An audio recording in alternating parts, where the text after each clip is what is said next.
Hello everyone, welcome to my channel Advanced Physio Care. মই doctor Sunita Mirdha consultant ফিজিওথেৰাপিষ্ট।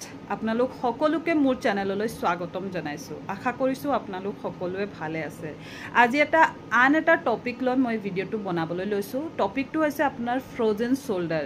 সকলোৱে জানে যে ফ্ৰোজেন শোল্ডাৰত আপোনাৰ বহু বেছি পেইন হয়। পেইনৰ ফলত কি হয় আপোনাৰ শোল্ডাৰ জইন্টটো ষ্টিফ হৈ যায় আৰু এই ষ্টিফ হোৱাৰ ফলত শোল্ডাৰ জইন্টটো ফ্ৰিজ হৈ যায় আৰু সেইবাবে ইয়াক ফ্ৰোজেন শোল্ডাৰ বুলি কোৱা হয়।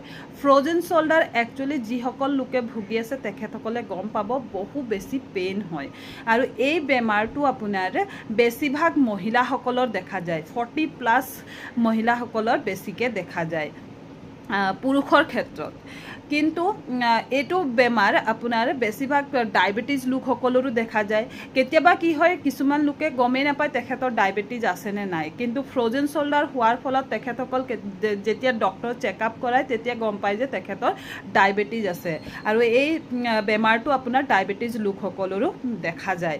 নেক্সট থাইৰয়ড হ'লেও এইটো বেমাৰে দেখা দিয়ে।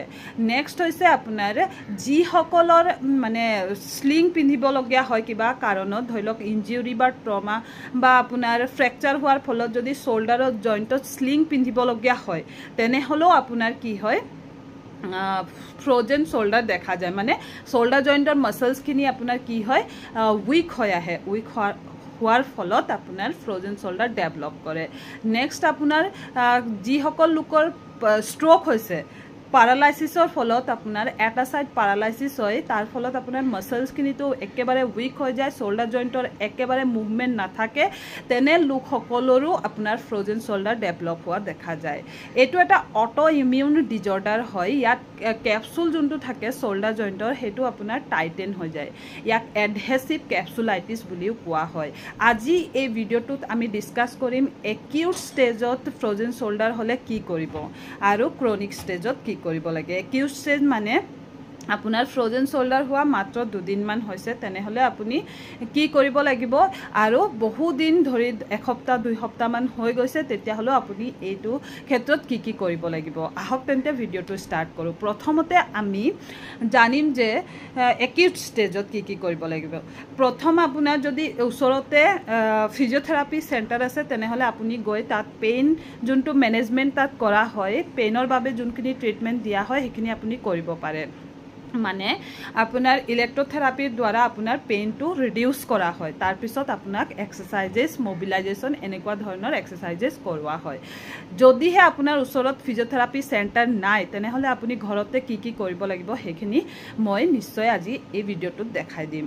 প্ৰথমটো হৈছে আপোনাৰ ফ্ৰোজেন শোল্ডাৰ যোনটো পেইন, সিভিয়াৰ পেইন হয়, পেইনৰ ফলত কি হয় লোকসকলে যিসকল লোকৰ ফ্ৰোজেন শোল্ডাৰ হৈছে তেখেতসকলে মুভমেণ্ট কৰিবলৈ বহুত অসুবিধা হয়। আৰু এটা কথা কৈ থওঁ যে ইয়াৰ ফ্ৰোজেন শোল্ডাৰত পেইন ষ্টাৰ্ট হয়, তাৰপিছত একদম বহু হাই হৈ যায় পেইন বহুত হাই হোৱাৰ পিছত পেইন লাহে লাহে ৰিডিউচ হয়, মানে ই লাহে লাহে এটা সময়ত ঠিক হৈ আহে। কিন্তু সেই যোনটো সময়ত পেইন হৈছে, বহু বেছি পেইন হৈছে আৰু পেইনৰ ফলত কি কৰে পেচেণ্টসকলে মুভমেণ্ট কৰাটো বন্ধ কৰি দিয়ে। তাৰ ফলত এইটো যোনটো সিভিয়াৰ ক্ৰনিক ষ্টিফনেছ হৈ যায়, ফ্ৰোজেন শোল্ডাৰৰ ফলত ফ্ৰিজ হৈ যায় শোল্ডাৰ জইণ্টটো। তো আমি প্ৰথমতে পেইনৰ ষ্টেজতে কি কৰিব লাগিব, যোনটো ফাৰ্ষ্ট ষ্টেজ থাকে তেতিয়াৰ পৰা আপোনালোক এক্সাৰচাইজ কৰা ষ্টাৰ্ট কৰিব। যদিও পেইন হৈ আছে তেতিয়াও আপোনালোক এক্সাৰচাইজ কৰিব লাগিব।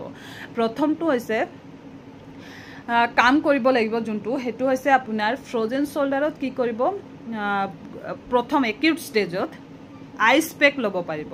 আইচ পেকে বহুখিনি সহায় কৰিব আপোনাৰ পেইনটো কমাবলৈ। ইয়াক আপুনি 15 মিনিটছমান আপোনাৰ শোল্ডাৰ জইণ্টত এইদৰে লগাই ৰাখিব। সেইটো হৈছে আপোনাৰ ফাৰ্ষ্ট কাম। ক্ৰনিক ষ্টেজত লাহে লাহে যেতিয়া আপোনাৰ কেইদিনমান হৈ গৈছে, এসপ্তাহমান হৈ গৈছে, তাৰপিছত আপোনালোক গৰম পানীৰ সেক দিব পাৰিব। টাৱেল এখন গৰম পানীত ডুবাই লৈ আপুনি চেপি লৈ ইয়াত শোল্ডাৰ জইণ্টত আপুনি লগাই 15 মিনিটমান ৰাখিলেও বহুখিনি আৰাম পোৱা যায়। এইটো হৈছে আপোনাৰ ফাৰ্ষ্ট কাম। নেক্সট হৈছে আপোনাৰ শোল্ডাৰ জইণ্টৰ জেণ্টেল মুভমেণ্ট কিছুমান কৰিব লাগিব।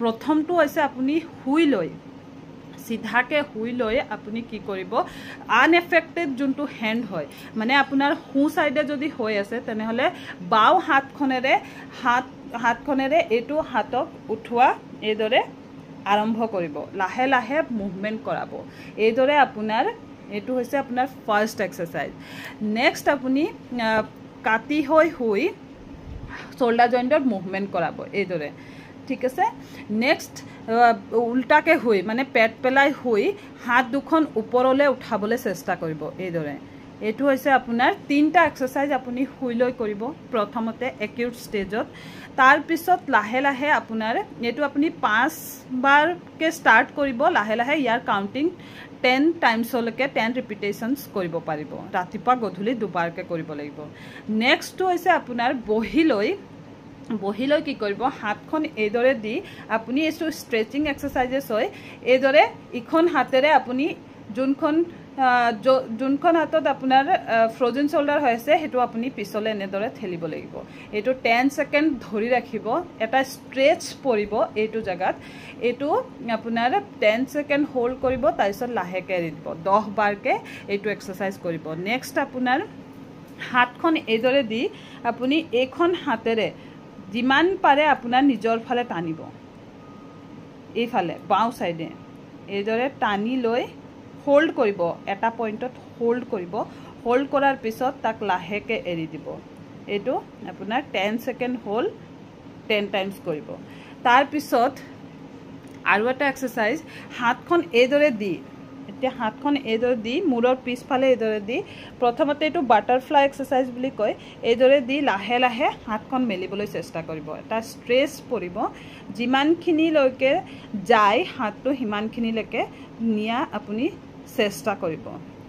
ঠিক আছে এটো হৈছে বহিলৈ নেক্সট এক্সাৰসাইজটো হৈছে আপোনাৰ পেন্ডুলাম এক্সাৰসাইজ এটো এক্সাৰসাইজত কি কৰা হয় আপোনাৰ অলপ বডিটো হাউলাই লৈ আপোনাৰ বাও হাতখনেৰে হাউলাই লৈ এইদৰে তাৰপিছত ইখন হাতক আপোনাৰ এইদৰে পেন্ডুলাম যেনেকৈ মুভ কৰে সেইদৰে আপোনাৰ হাতখনেৰে একো প্ৰেসাৰ দিব নালাগে জাস্ট আপোনাৰ হাতখন মুভমেন্ট কৰাব এইদৰে প্ৰথমতে 10 টাইমছ এফালে কৰাব আগ পিছ কৰিব তাৰপিছত ভিতৰলৈ বাহিৰলৈ এইদৰে কৰিব 10 টাইমছ তাৰপিছত আকৌ ক্লকৱাইজ আৰু এন্টি ক্লকৱাইজ সেইদৰে আপুনি 10 টাইমছ ৰিপিটেশন কৰাব এটো ৰাতিপুৱা গধূলি এই এক্সাৰসাইজখিনি বহুত ইম্পৰ্টেন্ট হয় যিসকলৰ একিউট ষ্টেজতো মানে পেইন বেছিকৈ হৈ আছে তেখেত সকলো এই জেন্টল মুভমেন্টখিনি শোল্ডাৰ জয়েন্টত কৰিব পাৰিব নেক্সট আপোনাৰ নেক্সট এক্সাৰসাইজটো বাবে ফিংগাৰ লেডাৰ এক্সাৰসাইজ কি হয় বা ওয়াল লেডাৰ এক্সাৰসাইজ বুলিও কয় এটোত আপোনালোক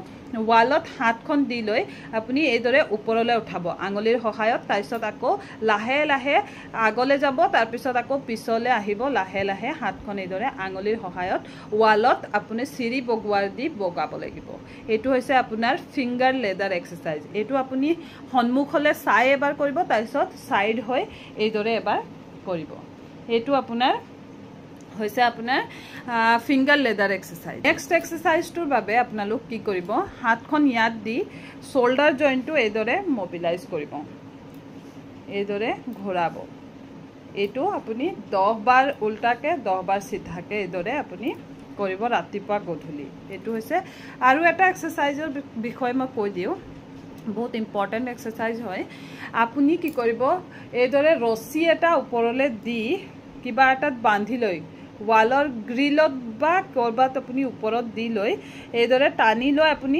এইদৰে পুলি এক্সাৰসাইজ বুলি কয় এটো হাতখন এইদৰে উঠাব তাৰপিছত নামিব ৰছী এনেকৈ টানিব লাগিব ঠিক আছে এটো আপোনাৰ 20-30 ৰিপিটেশনছ কৰিব পাৰে লাহে লাহে এইদৰে ঠিক আছে আশা কৰিছো আপোনালোকক ভিডিওটো ভালে লাগিছে আপোনালোকে বুজি পাইছে যে ফ্ৰোজেন শোল্ডাৰত কি কৰিব লাগিব ফ্ৰোজেন শোল্ডাৰ কি হয় তেনেহলে আকৌ লগ পাম নেক্সট ভিডিওত আজিলে আহিছো ষ্টে টিউনড থ্যাংক ইউ